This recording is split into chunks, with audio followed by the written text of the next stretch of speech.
Welcome to Man Does Tech, where I solve the problems you didn't even know you had. You begin by taking immediate ownership actions.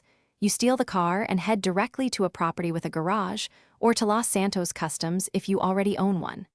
Once done, make sure cops are clear. Time is the enemy. You're not collecting trophies, you're securing permanence. Enter the garage door fast, or drive into customs without exiting.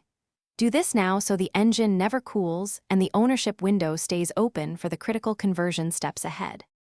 Once inside customs, modify anything meaningful: armor, engine, paint, then purchase insurance and a tracker if the option appears. These purchases register the car to your profile. After modification, drive directly into your owned garage and select a slot to overwrite. That action writes the vehicle into your save.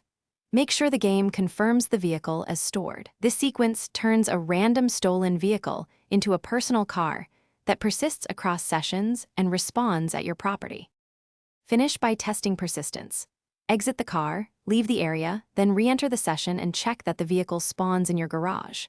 If it doesn't appear and shows impounded, go to the police impound and pay the small fee to retrieve it. This is common after cops got involved. If the car vanished entirely, verify you bought insurance and a tracker. Without them, a stolen car can despawn. If insurance is present but lost, try session joining before contacting support. Thanks for watching. If you found this helpful, don't forget to like and subscribe.